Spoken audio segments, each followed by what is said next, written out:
사도행전 11장 19절로부터 26절까지의 말씀, 우리 19절부터 한 절씩 교독하겠습니다. 그때 스데반의 일로 일어난 환란으로 말미암아 흩어진 자들이 베니게와 구브로와 안디옥까지 이르러 유대인에게만 말씀을 전하는데,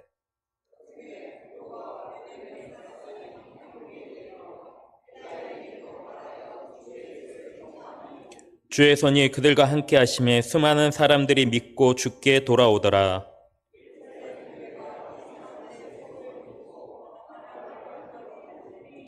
그가 이르러 하나님의 은혜를 보고 기뻐하여 모든 사람에게 굳건한 마음으로 주와 함께 머물러 있으라 권하니,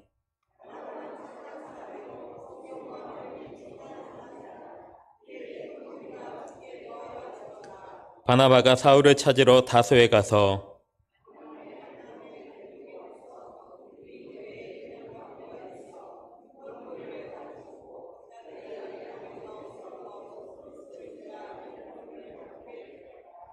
아멘. 우리 신체에는 여러 부위가 있습니다. 우리 신체 중에서 가장 많은 활동을 하는 부위가 어디일까요? 저는 생각을 해보니까 입이 아닐까 싶습니다.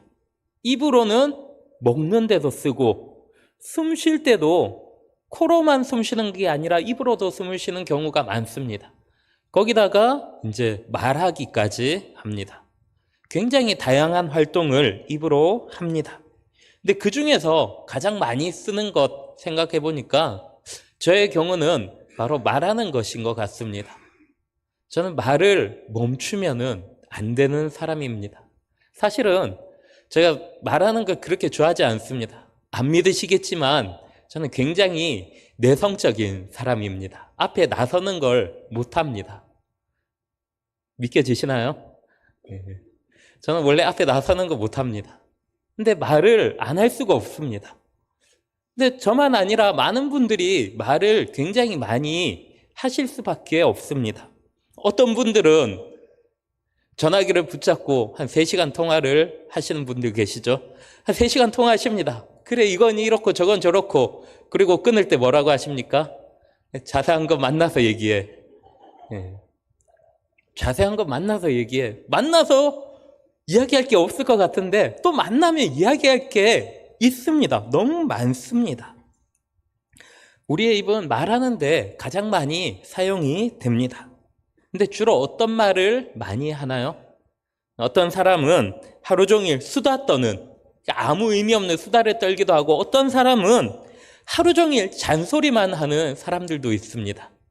몇몇 분들 조금 찔림이 오시지 않을까 싶습니다. 자녀들을 향해서 이래라 저래라 왜 하니 하지 마라, 잔소리가 끊임없이 나오는 경우들이 많이 있습니다. 또 어떤 분들은 우리 교회 안에서는 잘 볼 수 없지만 욕설만 하시는 분들도 굉장히 많이 있는 것 같습니다. 최근 한국의 청소년들의 입에서 나오는 말 중에 70%가 비속어와 욕설이라고 하기도 합니다. 비속어와 욕설을 빼면 대화가 안 된다라고 이야기를 하기도 합니다. 근데 저는 청소년만의 문제는 아닌 것 같습니다. 우리가 시장통에 가보거나 어디 술집을 지나가다 보면은 이렇게 모여있는 어른들 대화도 종종 듣게 됩니다. 제가 굉장히 충격받았던 것은 어느 식당에서 50대에서 60대 정도 되시는 굉장히 잘 차려입으신 이 아주머니들이 나오시면서 입에서는 온갖 10원짜리와 여러 가지 욕설이 담긴, 근데 그걸 웃으면서 자연스럽게 하고 있는 것을 보고 굉장히 충격을 받았습니다. 청소년의 문제가 아니라 우리 전체의 문제인 것처럼 보여지기도 합니다. 어쨌든 우리는 입으로 굉장히 다양한 말을 합니다. 그렇다면 성도된 우리는 우리의 입술로 어떤 말을 많이 해야 하겠습니까? 첫 번째로는 하나님을 찬양하는 말이 되어야 할 것입니다. 하나님을 찬양하고 예배하는 말. 하나님께서 우리에게 말하는 것으로 입을 주신 이유는 하나님을 찬양하기 위해서입니다.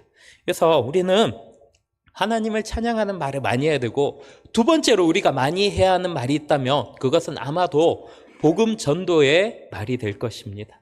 하나님께서 우리에게 입을 주신 이유는 하나님의 복음을 전하기 위해서입니다. 근데 우리가 만약에 지금까지 살면서 단 한 번도 복음을 전해본 적이 없다. 그렇다면 우리는 심각한 문제가 있는 것입니다. 제가 지난 주간에 한 자매를 만났습니다. 가까운 친척의 결혼할 자매인데 이 자매를 만나서 충격을 받았습니다. 교회를 와본 적이 있냐니까 어릴 때 친구 따라서 한 번 와봤다고 합니다. 그래서 물어봤습니다. 혹시 살면서 주변에서 교회 가자고 누군가가 이야기를 한 적이 있냐고, 이야기 들어본 적이 있냐고 물었더니 저는 살면서 한 번도 들어본 적이 없어요. 충격적이었습니다. 복음을 한 번도 들어본 적이 없는 사람이 저기 오지에 사는 사람이 아니라 서울에 사는 사람 중에 이런 사람이 있다는 것입니다.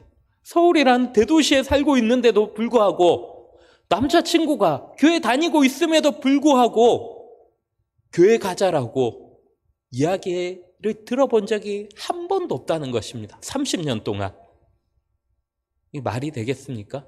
우리는 하나님께서 우리에게 말을 주신 이유 중에 하나가 바로 복음 전도임을 분명히 기억해야 합니다. 하나님께서 우리에게 복음을 주신 것은 예수님의 지상 대명령이며 하나님의 뜻입니다. 그렇기 때문에 우리는 우리에게 주신 말로써 복음을 전해야 합니다. 사랑하는 성도 여러분, 우리에게 주신 귀한 입을 사용해서 먹는 데만 사용하는 것이 아니라 남을 헐뜯고 비난하는 데만 사용하는 것이 아니라 하나님을 찬양하고 하나님의 복음을 전하는 데 본래 주신 기능대로 이 입술을 사용하여 하나님께 영광 돌리며 하나님의 복음을 증거하고 전파하는 우리 성도님들 되시길 간절히 소망합니다. 오늘 본문은 안디옥 교회에 대한 배경 설명이 기록되어 있습니다. 안디옥 교회는 교회사에 있어서 굉장히 중요한 교회입니다. 우리는 이 안디옥 교회에 대해서 조금 살펴볼 필요가 있습니다. 안디옥이라는 도시는 한글 성경에는 안디옥이지만 원어에서는 안디오크라는 이름으로 사용됩니다. 안디오크. 굉장히 그리스적인 이름이지 않습니까? 이 안디옥이라는 도시는 헬레니즘 제국을 만든 알렉산더 대왕의 휘하 장수 중에 셀류쿠스라는 장군이 있었습니다. 이 셀류쿠스 장군이 알렉산더가 죽은 후에 이 메소포타미아 지역과 가나안 지역을 자신이 통치를 하게 됩니다. 자신의 아버지는 안디오쿠스를 기념해서 안디옥이란 도시를 세웠습니다. 그리고 이 도시를 만든 후에 아버지를 위한 기념 도시니까 많은 사람들이 이주해서 대도시를 이루어야 하지 않겠습니까? 그래서 이 도시로 이주하는 사람들에게 특권을 주었습니다. 그 특권이 뭐냐면 바로 헬라 시민권을 주는 것입니다. 이 도시로 이주하면은 어느 지역, 어느 인종의 사람이건 간에 다 헬라인으로서 대우하겠다라는 것입니다. 그래서 많은 사람들이 이 안디옥에 모였습니다. 그리고 주후 64년에 로마의 장군 폼페이에 의해서 로마에 이제 점령이 됩니다. 그리고 로마가 점령해 봤더니 도시가 크고 화려합니다. 그래서 로마 역시도 이 안디옥이라는 도시를 굉장히 중요한 도시로 삼았습니다. 그래서 로마 시대에 이 안디옥은 로마 제국 안에서도 로마라는 도시와 또 알렉산드리아라는 도시와 함께 로마 내에서 세 번째로 큰 도시를 이루었습니다. 로마와 알렉산드리아 그리고 안디옥 세 개가 3대 도시로 분류되는 것입니다. 그 강성한 로마 제국 중에서도 세 번째로 큰 도시, 얼마나 대단한 도시겠습니까? 근데 이곳에 교회가 세워졌습니다. 이 거대한 도시에 로마의 핵심 중에 핵심 도시인데 이 도시에 교회가 세워졌습니다. 이 정도 된다면 여기 얼마나 많은 기도가 있었으며 얼마나 많은 전략들이 있지 않았겠습니까? 굉장히 이 설립 과정에 특별한 일들이 있었을 것이라고 우리는 생각해 볼 수 있습니다. 거기다가 초대교회 당시에 예루살렘 교회가 유대인들 중심의 제1의 교회였다면 안디옥 교회는 이방인 중심의 제1의 교회였습니다. 예루살렘 다음으로 두 번째 교회이자 이방인들의 첫 번째 교회, 최초의 이방인 교회이며 바울의 전도 여행의 전초 기지 역할을 하였습니다. 이 정도 교회라면은 이 교회가 세워질 당시에 수많은 기도와 눈물이 있을 것 같지 않습니까? 어마어마한 스토리가 있을 것처럼 생각이 됩니다. 그런데 오늘 본문을 보면은 전혀 그렇지 않은 모습을 보게 됩니다. 완전 반전의 모습입니다. 굉장히 특별한 도시, 그래서 전략적으로 교회를 세웠을 것 같은데 전략 자체가 없습니다. 이 안디옥이라는 교회가 세워질 때는 사실 세워질 수 없는 교회, 아무도 기대하지 않은 교회, 심지어 세워져서는 안 되는 교회가 세워졌다라고 말을 해도 과언이 아닙니다. 왜냐하면 안디옥 교회가 세워지기 직전까지도 유대인들에게 이방인 교회는 상상하지 못하는 교회였습니다. 이방인이 예수님을 믿는다? 이방인이 믿고 구원을 받는다? 이것은 당시 유대인들에게는 말이 안 되는 이야기였습니다. 유대인들 중에 최하층, 무두장이라 불리는, 소위 백정이라 불리는 사람들에게도 복음이 전해지지만은 이방인들에게는 결코 복음이 전해질 수 없다라고 당시에 생각을 하였습니다. 그런데 말씀을 조금만 생각해 보면 이거는 불가능한 일입니다. 예수님께서 사도행전 1장 8절에서 이미 말씀하셨습니다.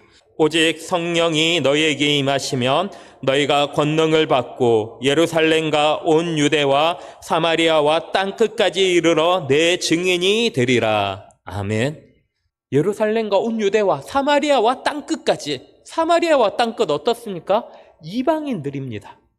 이방인에게까지 복음이 전해져야 되는 게 맞습니다. 근데 유대인들은 당시에 굉장히 편협한 시각을 가지고 있었습니다. 오직 복음은 유대인들만의 것이다라는 생각을 가지고 있었습니다. 이 생각을 어디서 볼 수 있습니까? 사도행전 11장을 보면은 베드로가 예루살렘 교회의 청문회에 회부가 됩니다. 예루살렘 교회의 청문회에 서게 됩니다.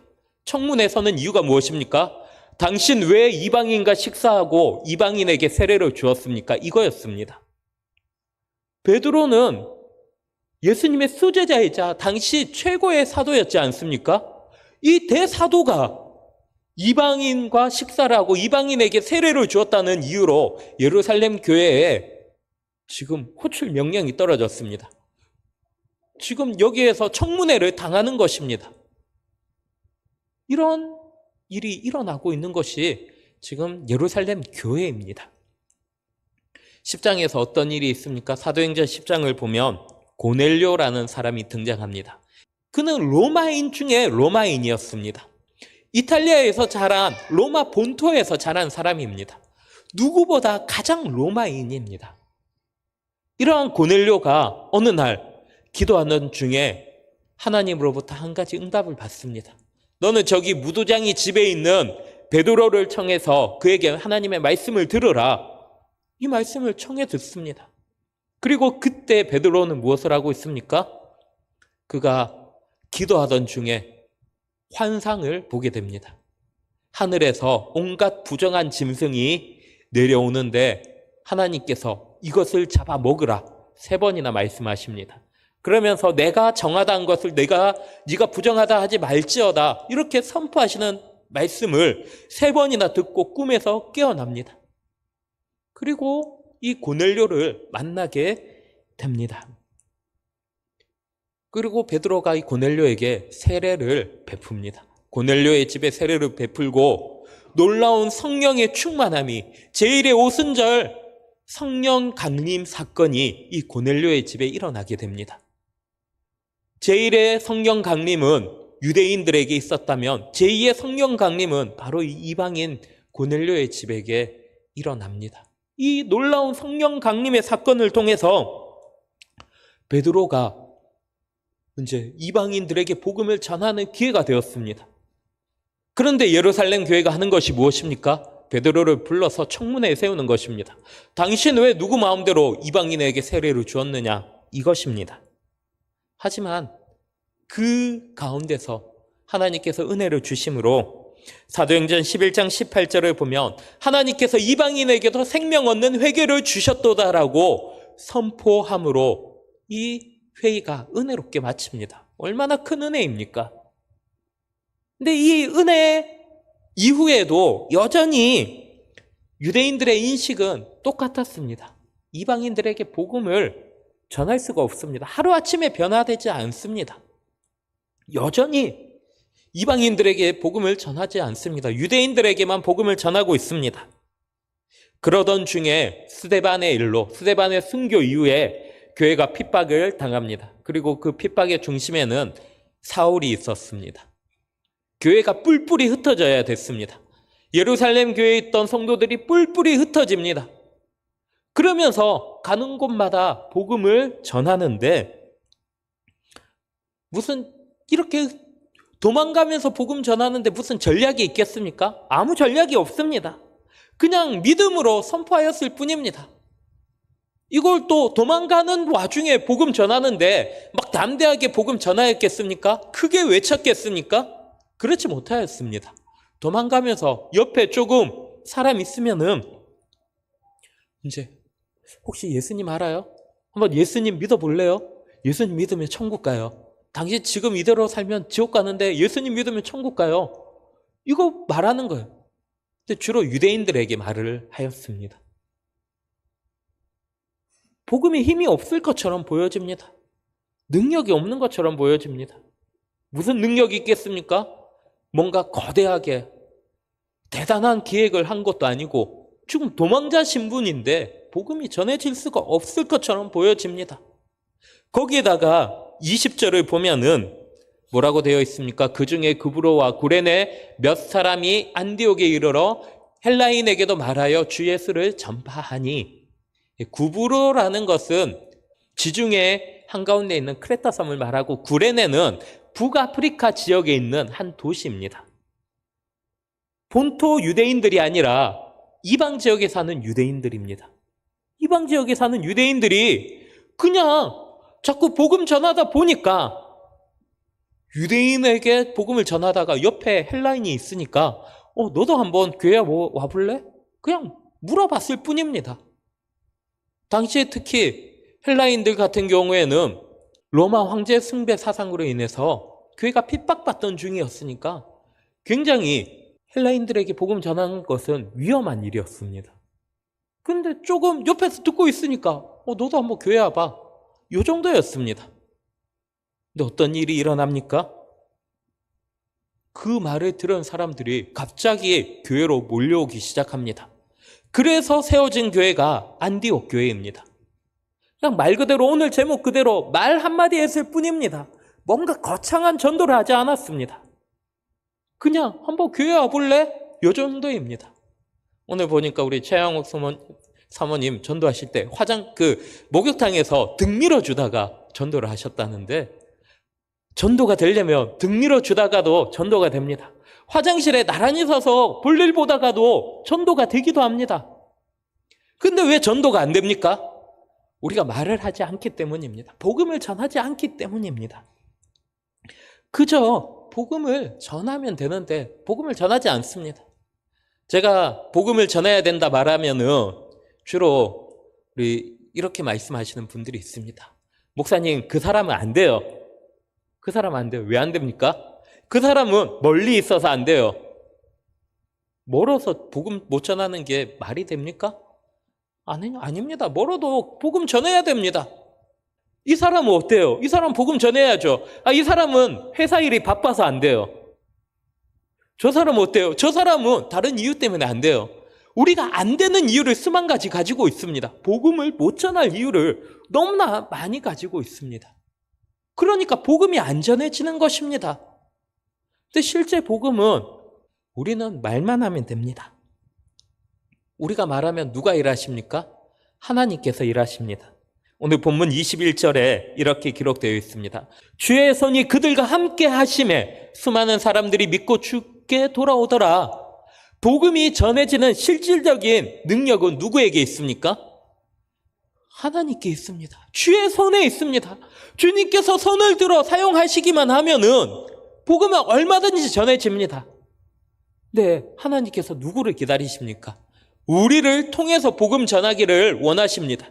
그래서 우리가 말하기를 기다리십니다. 근데 말을 안 합니다. 복음이 전해지겠습니까? 우리 어떤 분은 이렇게 얘기합니다. 왜 지금까지 나를 몇 년이나 만났는데 왜 저한테 한 번도 교회 가자고 이야기를 안 하세요? 이런 이야기를 합니다. 복음을 전하면 되는데 복음을 안 전합니다. 그러니까 도리어 복음을 받아야 될 사람이 급해져서 저쪽 교회에 데리고 가주세요. 이렇게 요청하는 일이 생깁니다. 근데 우리는 그 전에 복음을 전해야 합니다. 근데 참 복음 전하기가 쉽지 않습니다. 말 한마디만 하면은 복음이 전파되는데 우리는 이 말을 못합니다. 우리는 때로 어떤지 못 어떤지 복음 전파할 사명을 가진 자들입니다.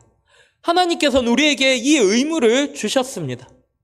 우리가 전도한다는 것은 한 사람을 데리고 꼭 교회까지 오는 것이 전도가 아닙니다. 전도의 첫 번째 1차 목표는 내가 복음을 말하는 것입니다. 내가 선포하는 것에 있습니다.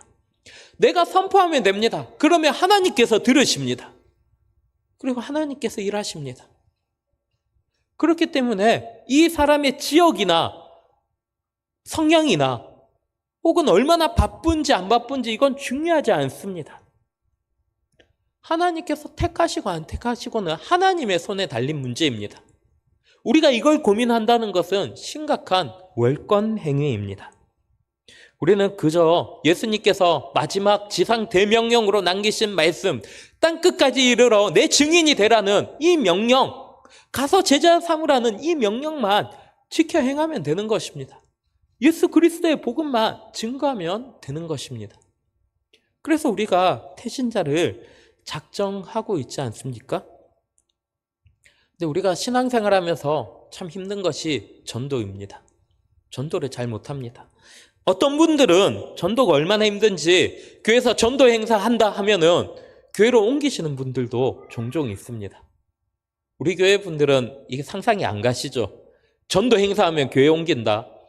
부산이나 서울 같은 대도시에서는 이런 일들이 많이 일어납니다. 태신자 작정하고 다음 달에 전도 행사하겠습니다 하면은 그때부터 안 보이는 분들이 있습니다. 이번 어디 가셨습니까? 그러면은 저기 어느 교회 가셨습니다. 다른 교회 출석한다던데요. 왜 가셨어요? 전도하기 힘들어서요. 전도할 사람이 없대요. 이게 말이 안 되는 이야기인 것 같은데 현실입니다. 이런 일들이 일어나고 있습니다. 왜 전도가 어렵다고 생각합니까? 이거는 복음의 능력을 경험해보지 못하였기 때문입니다. 나의 능력이 아니라 하나님의 능력인데 하나님의 능력을 경험해보지 못하였기 때문에 복음을 선포하지 못하는 것입니다. 오늘 본문에 구브로와 구레네 몇 사람들 어떻습니까? 그들은 전통 유대인이 아닙니다. 그럼에도 불구하고 하나님을 믿고 그저 말 몇 마디 했더니 복음이 전파되었습니다. 그들이 도망가는 가운데 스데반의 순교로 인하여 도망가는 중에 진짜 복음이 힘이 없을 것 같은데 복음의 능력이 나타납니다. 사실 복음에 힘이 없다면 교회는 로마 시대에 멸망당해야 했습니다. 주후 64년에 네로 황제에 의해서 1차 대박해가 시작되었습니다. 그로부터 100년 동안 10차에 걸친 대박해가 있었습니다. 교회에 대박해, 엄청난 박해들이 있었습니다. 사람들이 순교를 한두 명 당한 것이 아닙니다. 콜로세움 원형 경기장에 수많은 사람들이 한 번에 거기서 순교를 당합니다. 갖가지 방법으로 순교를 당합니다. 순교자의 이야기들을 보면 검투사가 되어서 짐승과 싸우거나 아니면 실제 검투사들과 싸우거나 혹은 서로끼리 칼을 주고 싸우라고 이런 명령을 듣거나 화형을 당하거나 혹은 사지가 찢어지거나 톱으로 잘리거나 몽둥이로 맞거나 절벽에서 밀어서 떨어지거나 온갖 일들이 다 있었습니다. 이게 로마 시대에 있었습니다. 대박해 때마다 이런 일들이 있었습니다. 근데 놀라운 것은 그 대박해를 보내면서 교회가 줄어든 것이 아니라 성도들이 더 많아졌습니다.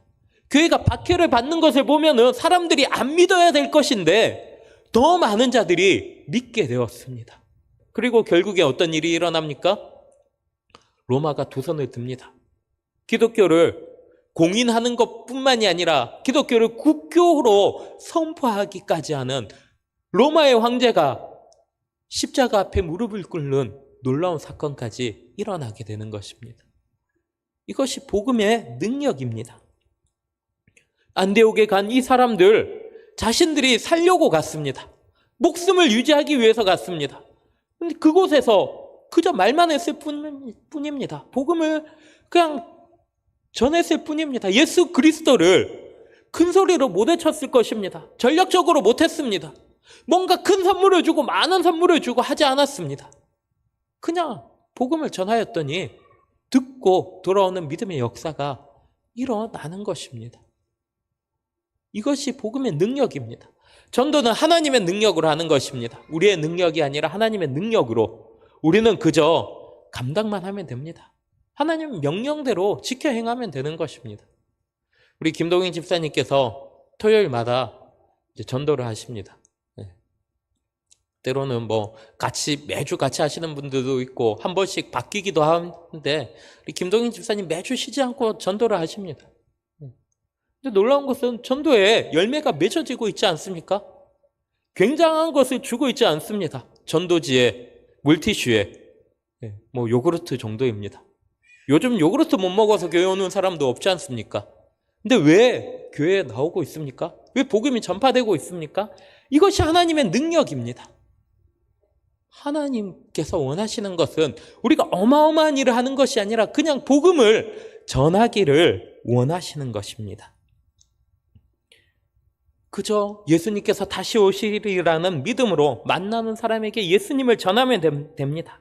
거창한 사명이 아니라 의무였으며 성도로서의 최소한의 도리입니다. 이 도리를 행하니까 복음이 전파되어서 안디옥에 어마어마한 교회가 생겨지고 그로부터 인하여 그리스도인이라는 이름이 생겼습니다.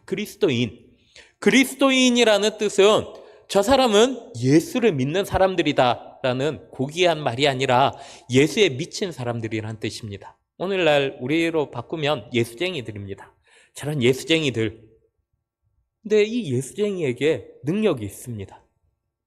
그 예수쟁이라 비난하던 사람들이 그 복음 앞에 무릎을 꿇습니다. 하나님 앞에 돌아오는 믿음의 역사가 있습니다. 이것이 복음의 능력입니다. 우리는 태신자를 작정하고 있습니다. 지난주에 태신자 작정서를 보니까 다들 예상하셨다시피 많이 안 들어왔습니다. 우리 성도님들의 한 10분의 1 정도 들어온 것 같습니다. 몇 장 안 들어왔습니다. 근데 들어온 분들 보니까 또 은혜가 됩니다. 어떤 분은 안동에 계신 분의 이름을 썼습니다. 안동에 계시는 분, 우리 교회 못 나옵니다. 물리적으로 어떻게 나오겠습니까? 근데 왜 썼습니까? 이분이 진짜 구원받기를 원하면서 기도하면서 썼습니다.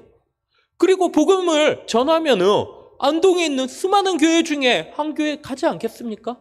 복음이 전파되는 것입니다. 어떤 분들은 아마도 정말 복음 못 전할 것 같은데 하는 분들의 이름을 쓰신 분들도 있을 것입니다. 그런데 그분에게 한 번, 두 번도 아닙니다. 한 번 얘기했을 때 하나님의 능력이 임하면 그분이 돌아오는 역사를 우리는 경험하게 될 것입니다. 전도는 하나님의 능력이기 때문입니다. 그렇기 때문에 우리는 태신자 작정하기만 하면 됩니다. 작정하고 기도하고 이 태신자를 위해서 한 번 전해보고 들을 것 같으면 2번 하고 2번 해서 반응이 좋으면 3번 하고 그러다 보면 교회 옵니다. 어떤 분들은 한 번 만에 교회 오기도 하고 어떤 분들은 10번 만에 교회 오기도 할 것입니다. 중요한 것은 우리가 전도하였다는 것입니다. 하나님께서 원하시는 건 이것입니다. 우리가 누군가 데리고 오는 것이 아니라 하나님의 복음을 전하는 것이 하나님께서 우리에게 요구하시는 것입니다. 그래서 우리는 태신자 작정을 하는 것입니다. 사랑하는 성도 여러분, 태신자 작정에 모두 동참해 주시기 바랍니다. 이번 주에 혹은 주중에라도 다음 주까지라도 꼭 태신자 작정서 한번 써보십시오. 내가 진짜 말을 못한다 할지라도 기도하는 마음으로 그 이름 한번 써보십시오. 하나님께서 은혜를 주신다면 그분이 하나님 앞에 나오는 믿음의 역사가 일어나게 될 줄 믿습니다. 사랑하는 성도 여러분, 전도는 하나님의 계획이며 하나님의 능력입니다. 세상을 사랑하시는 하나님의 마음이며 이 땅을 향한 하나님의 눈물입니다. 하나님께서 우리를 먼저 부르신 이유는 하나님의 복음을 전하도록 하기 위해서입니다. 그래서 하나님 우리에게 복음을 주시고 복음 전도의 사명을 주셨습니다. 지상 대명령, 땅끝까지 이르러 내 증인이 되라는 이 명령 주셨습니다. 우리가 이 명령을 따라 태신자를 품고 기도할 때 하나님께서 예비한 자들을 부르시며 하나님의 구원의 은혜를 베풀어 주십니다. 우리가 그들을 위하여 기도하며 복음을 증거할 때 이 복음의 열매가 100배, 1000배, 만배로 맺혀지게 됩니다. 이 믿음을 가지고 이번 태신자 작정을 통하여 전도 초청주의를 통하여 하나님의 복음을 우리에게 주신 대로 우리 주변에 우리 이웃들에게 땅끝까지 이르러 전파하고 증거함으로 하나님의 기쁨이 되고 하나님의 능력을 경험하는 우리 모든 성도님들 되시길 간절히 소망합니다.